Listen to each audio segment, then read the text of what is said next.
Hinihintay pa rin hanggang ngayon ang resulta ng investigasyon sa dalawang nasawi noong bagong taon dahil sa tama ng bala. May isa na isinailalim sa paraffin test kaugnay ng pagkamatay ng isang bata sa Las Piñas.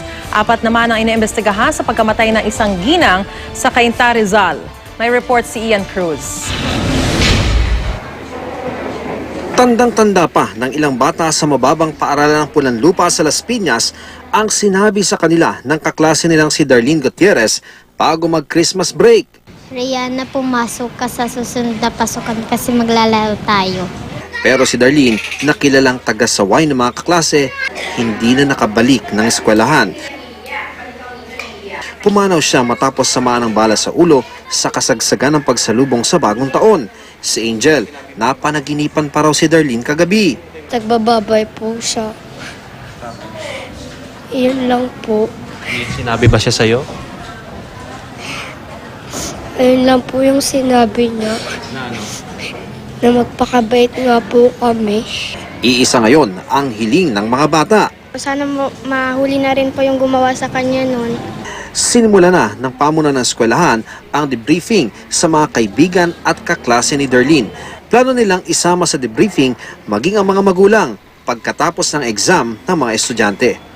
Kailangan nila talagang makausap sila, mabigyan sila ng explanation na kung ano ang mga pangyayari, ano ang dapat nilang gawin, anong dapat nilang isipin. Ang nakababatang kapatid naman ng biktima, hustisya ang hiling para sa kanyang ate Darlene. Sana po parusahan niyo po yung may gawa niyon. Nakaburol pa rin hanggang ngayon ang bata at wala pang petsa ang kanyang libing. Hanggang ngayon, hinihintay pa rin ng kanyang pamilya ang resulta ng paraffin test sa itinuturing na person of interest sa kaso. Wala ring magawa ngayon kundi maghintay ng pamilya ng babaeng nasawi matapos samaan ng bala sa Cainta, Rizal. Kanina lang naiburol ang biktimang si Marichu Habinal, 32 taong gulang. Matapos isailalim sa autopsy ang kanyang labi. Pero 10 araw pa raw ang hihintayin bago lumabas ang resulta nito. Para malaman ko yung kung saan galing o malaman kung saan galing yung balang tumama doon sa biktima. Kung ito ba'y direktang binaril o kung ito nga ba'y isang ligaw na bala lang. Sana pag saan siya mamatay siya. Huwag mo siya matahimik. Kahit mamatay siya. Para tayo magagante. Tamla-tamla tayo.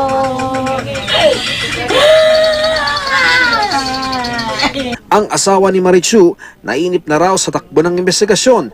Ang gusto lang daw niya ngayon, mabigyan ng hustisya ang pagkamatay ng kanyang asawa, alang-alang sa kanilang 5 anak. Gusto ko talaga mabigyan ng hustisya yung asawa ko. Kasi tuwing mapasok kasi ko ng bahay, tuwing kakain ako, hindi ko talaga magawang umiyak. Ay lang po sir, hirap eh. Sa mga naunang panayam sa asawa ni Marichu, sinabi nitong naniniwala siyang hindi biktima ng ligaw na bala ang kanyang misis. Posible raw na may inasinta talaga ang salarin at aksidenteng tinamaan ng bala si Marichu sa kasagsagan ng pagdiriwang nila noong bagong taon. Ayon naman sa Cainta Police, may 4 na silang iniimbestigahan kaugnay nito na isailalim na rin daw ang mga ito sa paraffin test pero wala pang resulta. Nagsagawa na rin sila ng reenactment sa pinangyarihan ng insidente. Batay naman sa tala ng NCR Police Office, may 3 nang nasampahan ng reklamo mula sa mga insidente ng indiscriminate firing sa Metro Manila. Bukod sa 2 sibilyan, may 1 pulis na nasampahan ng kasong kriminal at administratibo. Subject for summary dismissal procedure, si PO1 Plaque. At saka yung 2 namang case na indiscriminate firing na civilian, nakasuhan na rin to at saka nakakulong ngayon. Ian Cruz, GMA News.